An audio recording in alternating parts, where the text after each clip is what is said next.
Bonjour à tous, c'est Lupus Ancien. Aujourd'hui, on va enfin parler d'une femme. Elle était scientifique et elle est, encore aujourd'hui, la seule femme à avoir reçu 2 prix Nobel. Et même la seule personne au monde à en avoir reçu dans 2 domaines scientifiques différents. Vous l'aurez compris, aujourd'hui, et si on parlait de Marie Curie? Marie Curie est née Maria Sklodowska le 7 novembre 1867 à Varsovie, actuellement en Pologne, mais à l'époque c'était dans l'Empire russe.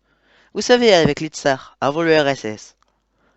Son père, d'origine noble, était professeur de mathématiques et de sciences physiques.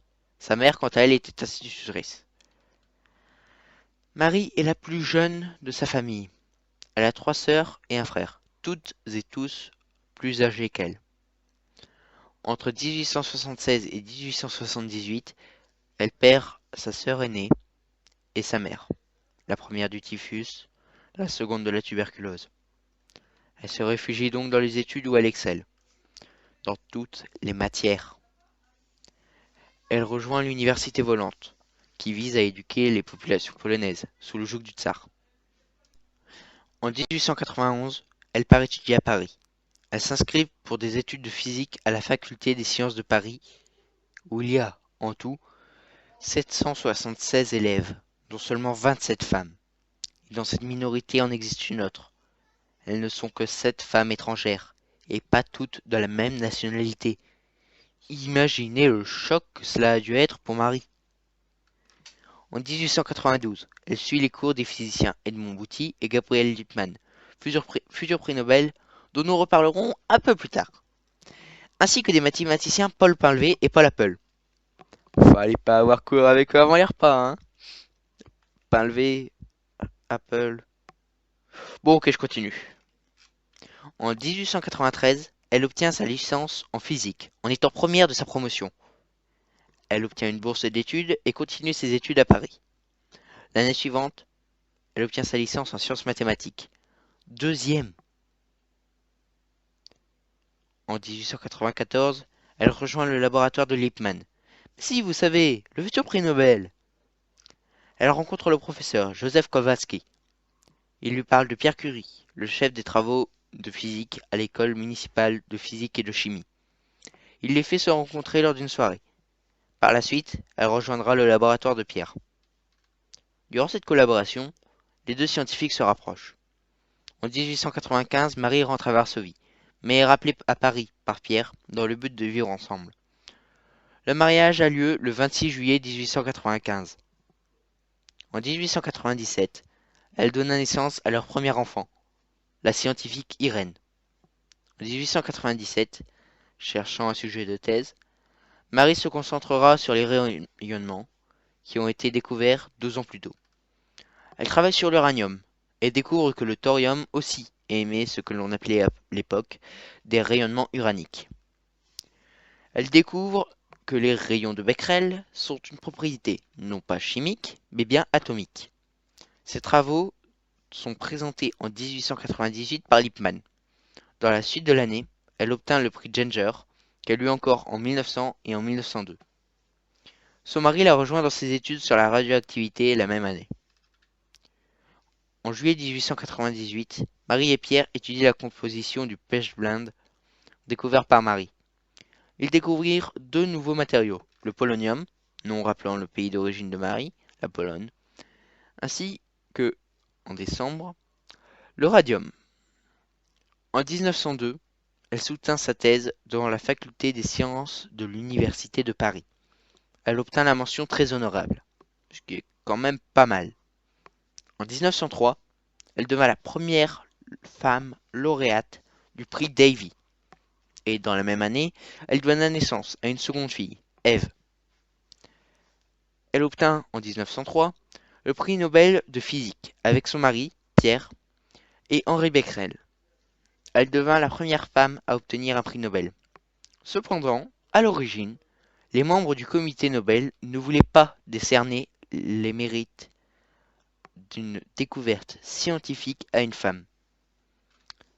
Grâce à l'intervention de Pierre, le comité décida finalement de rajouter le nom de Marie. La danseuse Loie Fuller leur demanda un jour un costume phosphorescent au radium. Cependant, le couple dut refuser, pour des raisons évidentes de santé. De plus, il était très complexe d'obtenir à l'époque du radium, pas comme aujourd'hui. En 1904, Pierre devint professeur de la Sorbonne et Marie chef des travaux de la chaire, devenant la première femme à diriger un laboratoire universitaire en France. Malheureusement, le 19 avril 1906, Pierre est renversé accidentellement par une voiture à cheval. Il n'en survivra pas et Marie, veuve, souffrira énormément de sa disparition. Le 1er mai 1906, Marie, en remplacement de son mari, doit donner un cours. C'était la première fois qu'une femme donnait un cours à la Sorbonne. Le journal dit même ceci. C'est une grande victoire féministe que nous célébrons en ce jour, car si la femme est admise à donner de l'enseignement supérieur aux étudiants des deux sexes, où sera désormais la prétendue supériorité de l'homme mâle? En vérité, je vous le dis, le temps est proche où les femmes deviendront des êtres humains. En 1909, le médecin Émile Roux, dont j'ai déjà parlé lors de l'épisode précédent, je vous laisse aller le voir si vous ne l'avez pas vu, demande la création d'un institut soignant le cancer par la radioactivité. Cet institut se nomme désormais Institut Curie, et justement, Marie y travailla. En 1910, elle parvint enfin à isoler 1 gramme de radium sous forme de métal pur. En 1911, elle participe au premier congrès Solvay, au milieu d'autres scientifiques célèbres, comme par exemple Einstein. Cependant, elle est la seule femme présente. En 1911, un scandale éclate. Marie Curie est soupçonnée d'avoir eu une relation avec Paul Langevin. La même année, elle reçoit le prix Nobel de chimie pour la découverte et l'étude du radium et du polonium. Le comité Nobel essaye de la convaincre de ne pas venir chercher son prix pour éviter que les gens jasent. Cependant, elle ne le fit pas et vint chercher son prix, coûte que coûte. En 1914, avec le début de la guerre, Marie se mobilise. Elle participe à ce que l'on a nommé plus tard les petites Curies, qui sont des voitures équipées d'appareils médicaux, de radiographie, comme nos ambulances actuelles. C'est même elle qui a eu l'idée de créer les petites Curies, ce qui était vraiment excellent.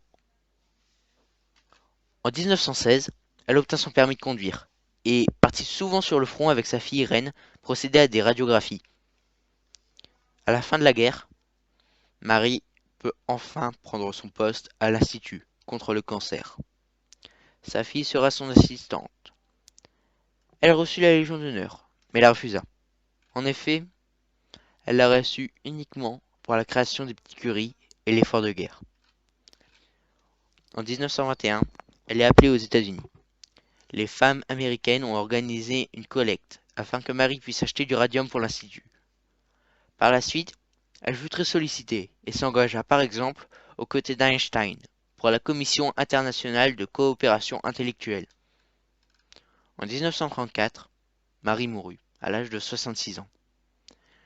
Elle aura travaillé sur le moyen d'empêcher la mort de prendre des vies par le cancer, et ce sont ses travaux qui la tuèrent. En effet, ironie du sort, c'est une leucémie due à la radiation, un cancer du sang, qui eut raison d'elle. Et bien voilà, c'est la fin de la vidéo, j'espère qu'elle vous aura plu. Laissez un pouce bleu, un commentaire, ça ne vous coûte rien. Moi, ça m'encourage à continuer, ça fait plaisir. Abonnez-vous, je vais vous laisser avec une célèbre citation de Marie Curie. Dans la vie, rien n'est à craindre, tout est à comprendre.